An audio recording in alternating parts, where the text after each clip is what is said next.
Hello, welcome back to the Landy Rover, and we are about 100 kilometers in test driving before we try and get this thing roadworthy and registered.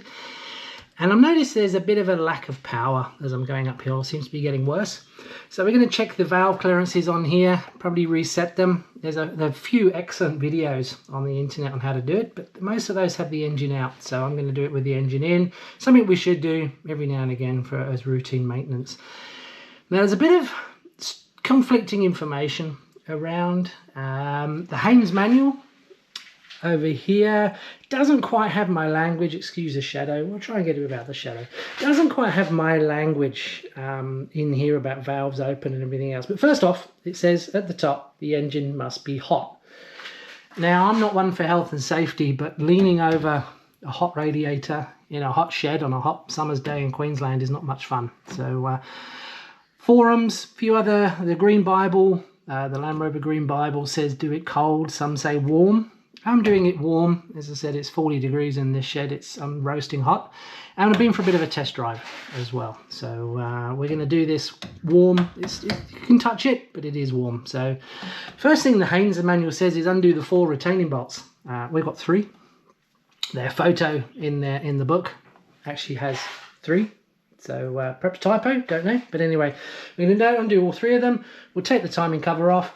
I haven't looked at it since I reset set the valves after the engine build. So we'll see what they look like. Hopefully there's not all bits of metal in there. Alrighty, so I have removed these 3 retaining bolts. I've got a lot of wiring and stuff I've never really tidied. Should be censored out so you can't see it. But anyway, I removed the retaining bolts and we'll get this off. I've got a couple of things in the way, but we'll get this off.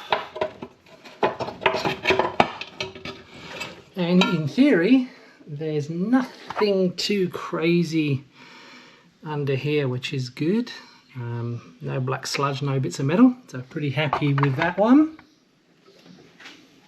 Everything in here is not looking too bad, considering about 100 kilometers ago we rebuilt the engine, and yeah, not too bad, which is surprising and very welcome. Got a fuel pipe in the way. The rocker shaft, it's not too bad. I've actually got a bit of a coolant leak down here, which isn't good. So yeah, that's just a plug that I probably just got to tighten that up. All the others are okay, so it's just that one. We'll fix that up. And yeah, there's oil in the right places, which is good. And yeah, nothing's coming off. So I'll just tighten that up, and then we'll have a go at setting the valve clearances. Now there where this coolant leak was, I've just tightened that up. It was a tiny bit loose. I probably got not even a 1/8 of a turn on there, but there was a bit of give. So hopefully that should fix that. We'll check that out again in another 50 kilometers or so, just to make sure everything's good. But back to the valves. Everything seems to be okay under here. Nothing's too crazy. So we'll crack on with the setting the valves. So we're going to follow the Haynes manual. They've got the rule of 9, which seems to be pretty common on a few websites. They do say valve fully open, check and adjust. So to me, valve fully open means that it's actually pushed down. So the valve is open and air can get in and out, or exhaust or the vapor can get in and out. So that is, there's no play in the rocker arm. Then you can adjust that one because there is play in the rocker arm. So I've written on the book, spring down, spring up to adjust those. So I'm going to crank over the engine a tiny bit. I did get a starter bar, but when I did a chassis repair, I actually welded up the hole it goes through. So I'll have to do it with a big old spanner on the camshaft or the crankshaft. But yeah, we'll turn that over. I'll get it so valve number 8 is fully down or open, and then we'll check number 1. Okay, so I've adjusted, or I've turned the crankshaft around. So this one is number 7. This one is fully down. You can see the spring is fully compressed. If you rock it backwards and forwards on the crankshaft, it goes up and down. So I think this is fully down, which means with the rule of 9 that if 7's down, you adjust number 2. This is number 2 here. This is the correct feeler gauge, and under number 2, yeah, we're pretty good. perhaps a tiny bit too loose. I might tighten this up a tiny bit. But yeah, that one's not too bad. But yeah, I'll just give this a tighten.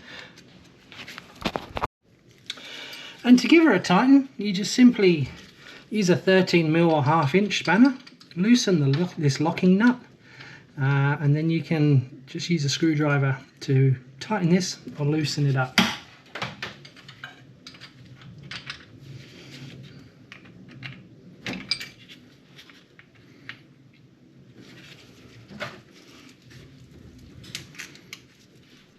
So I've made that far too tight.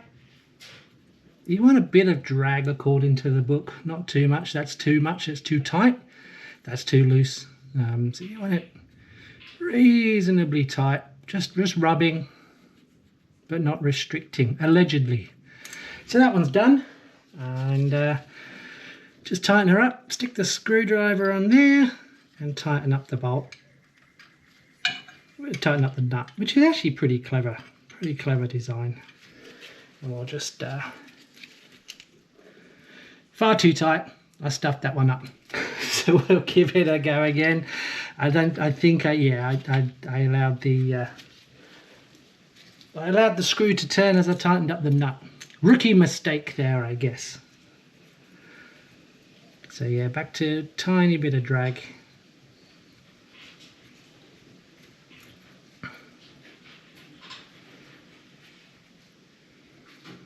There we go. Right, this time I won't let the screw turn. So we'll tighten that by hand. We'll keep the screw exactly where it was. And this time it should actually work. There we go, not too bad. So basically the same theory on all the other ones. We'll keep turning the crankshaft. And probably when six is shut, we'll do the number 3. I think that'll be next. So we'll keep turning and we'll work through the process. But that one's not too bad. So I've turned the crankshaft a bit more. Now we've got number 3 is fully down. There's zero tension in there, and you can see the springs furthest down, which means we adjust number 6. 2, 3, 4, 5, 6. There's a lot of give on this one. This one's extremely loose. So yeah, we need to tighten this one up. Could explain why we're losing power going up hills. A couple of them so far have been too loose. So could be a sign of why we're losing a bit of power. So we'll tighten this one up and then we'll move on. And just to prove the system is working, number 5 is now down, so that means number 4 needs adjusting. Again, this one's pretty loose, so we'll tighten this one up. We'll run through the rest, and then once we get back to number 2, where we started, in theory everything's gone. But I'll just give it another turn round just to make sure everything is nice and tight and loose, or whatever it's meant to be. Not too tight, not too loose. But that's the theory. Just keep cranking the crankshaft until these springs are at the fully compressed, and then find the corresponding valve to check that it's done. This is on a warmish engine, not too hot. I think doing it hot, as the Haynes manual said, would be pretty dangerous because you're leaning over the hot radiator, hot engine, hot oil and everything else. So lukewarm, I think, is probably the name of the game there. Just keep working through them until you're set. Okay, so that's all of them done. They were all very loose. Well, not very loose, but a bit too loose. Possibly explains why I was losing power going up hills. So we'll put the cover back on. It's a bit, I know, to start off, it's a bit of a pain, but once you get the motions and the turning of the crankshaft in the right order and everything else, it all sort of makes sense. So I believe too loose is better than too tight. So these were a bit too loose. Possibly explains why I was losing a bit of power going uphill. So we'll get the rocker cover on and we will take her for a test drive. So overall, about half an hour's work and a cut thumb.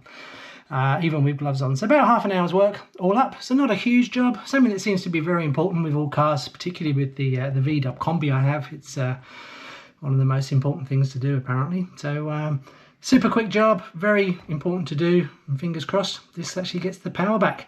Thank you very much for watching. If you find these videos useful, whilst ignoring my mess of cables there, if you find the videos useful, please do hit subscribe, hit like, and all of that stuff that you do on social media.